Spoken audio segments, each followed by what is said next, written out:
your feedback. So let's talk a little bit about what a day it has been with Dr. John Mugo from Twaweza East African. Thank you for joining us. You have been doing research on education for quite some time now. So just very quickly, first off, your reaction to what we've seen today, to some of the results, some of the findings. What struck you? What stood out for you today? What struck me is especially the speed. We are used to receiving these results late February or very early in March. And now we are receiving them before the year turns. So that efficiency, I think, is something. And then the credibility that comes with these results, we are used to kind of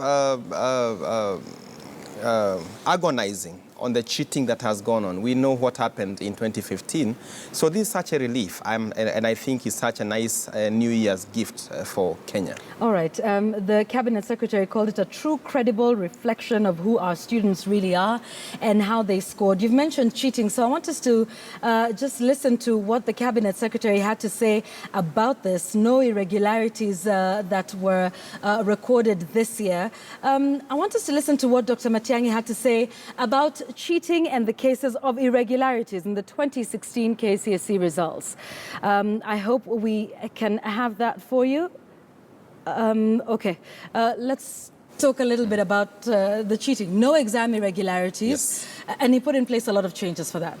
And that is quite believable, because even the 5,000 we had for 2015, we never believed it. I thought personally that figure was much higher, but because it depended on what is reported, then we wouldn't know the exact figure that were involved in irregularities. Right. So this is so believable because we haven't had any complaint.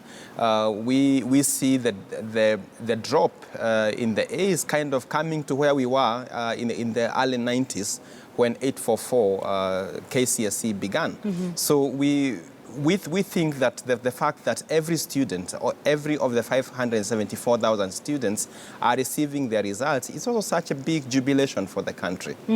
And let's talk about those grades now, because that is also the big drastic change. The 141 clean A's that was scored, and I hope we can line up that clip of the Cabinet Secretary telling us more about that, as well as having some of the graphics that we were talking about here on our Super Bowl. 141 A's, but it was also striking what they didn't say about the numbers that got E's and D's. But let's listen to the Cabinet Secretary first. We had a total of 141 straight A's. If you compare that with last year, the 141 students who scored a straight A are fewer than some schools registered last year. There are schools that registered 202 straight A's. This year, they couldn't produce 10. So 141 A's down from well over 3,000 over the last 2 years. But also, what is not being said is the number of D's and E's. There's quite a number of them. So, almost a third of those that sat for the exam. What does this say about it? First, I think we have been roosting in dishonesty. And it is unfortunate that the examination system has produced such a breed of young people who know that the way to make it in life is through cheating. It is pretty unfortunate for our society. So an A is supposed to be a mark of excellence. It's not supposed to be something that is so common, because then it loses meaning, but also because it devalues anything that comes below it. So when you get so many A's, then a B, which is actually a very good grade, becomes nothing. Right. So the fact that we have 141 A's and the fact that we have what we call a normal distribution of the results shows that probably this is where it's supposed to be, that you have a few A's, you have a few E's, and everything is around, so many C's and so many C pluses, but also so many C Surely minus. the number of E's is also something to be concerned about. On that end of the spectrum, what do we do now with a number of these students for whom that grade essentially sometimes means the end of their education, as it were? An E is basically failure. I don't think you can go anywhere with an E.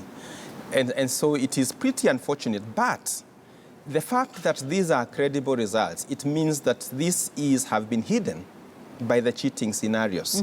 So the fact that we have now these results gives us a very good wake-up call to let the teachers even get the evaluation themselves and see how do we eliminate E's, how do we ensure that every student that sits for the 2017 examination at least meets the minimum of the standard.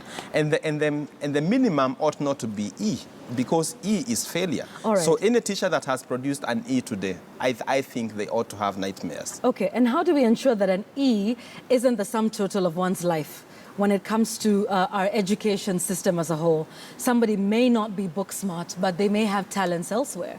That is actually the entire contemplation of the curriculum reform that is being now contemplated.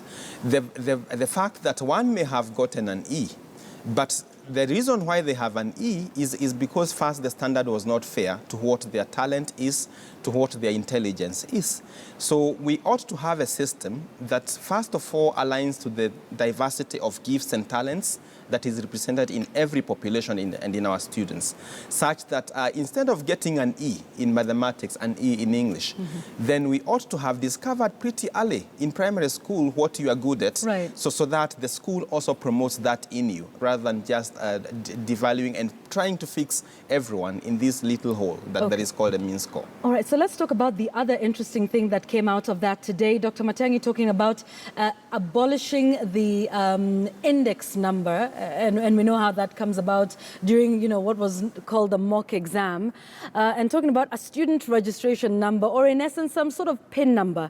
This is what the Cabinet Secretary had to say about this earlier this afternoon. The President has directed us to ensure that every child in school in Kenya is given a student registration number that they will carry throughout their life in the education system. So how significant is this, and what will it help? An index number, the way we have heard, carries a lot of stress label in it. In that you do an exam to get an index number, and which means there's a lot of pressure that if you are index 001, we expect you also to lead at the end of the year. But we know that the way exams are wired, you may not be number one all the time when the environment is competitive. And so that pressure on the student, I think, ought to be eased. But the one thing that an index number does not do is to trace these students through the system. So ideally, what ought to happen is that when you register in Standard 1, you ought to receive this unique number that you carry, so that even when you transfer schools, we can be able to track you through the system. When you go to a secondary school, when you sit for an exam, you have that unique number that no other student, even if you dropped out, it will not be allocated to someone else. So I think this continuity, ensuring that we know where children are, where they remain, is pretty important as an information management tool, not just as a number to indicate exam and where we expect you to be at the end of the year. All right, when we take a look at the gender disaggregation of the numbers that we received today, there's been a big push to make sure we have more girls enroll in school, more girls transiting from one level of education to another. And the girls did pretty well, as Dr. Matiang'i told us earlier. In terms of gender, for example, of the top 20 students in the country, 16 are girls. The top 20 students, 16 are girls, only 4 are boys. So women and girls are celebrating? Yeah. Of course, the top 20 out of 574,000 may not tell us much, but we are used to boys being at the top. Yep. And so this Even the two schools that he singled out for consistency were girls' schools, Alliance Girls and Kenya High. Yes, which I think is pretty, we should congratulate those schools. Because does it mean that boys' schools have been cheating more? in the past, or how come we lack this kind of a consistency that we've had in the previous years? So I would say in research we could say we are using now 2016 as a baseline, and maybe 2017 is when we may start comparing, because unfortunately we have nothing to compare with in the past because it was marred with a lot of cheating and so on.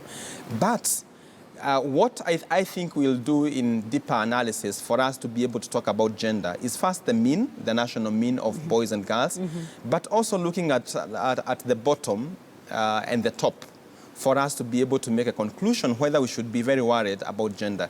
But I think top 20 is rather a very a simplistic way of making conclusions that boys and girls are doing better. But we know overall that we have had a lot of improvements in girls' performance. If you look at even our results at primary school, if you look at KCPE, girls have really improved. So probably it's a time we started focusing on a gendered environment where boys and girls thrive equally and not favoring any gender. But a little too early to start either celebrating or commiserating that. Or worrying too much. Worrying too much. I think maybe by tomorrow we may be able to now give a better gendered analysis and to show whether there is any cause for worry or not. Okay, all right. Thank you very much, Dr. John Mugo.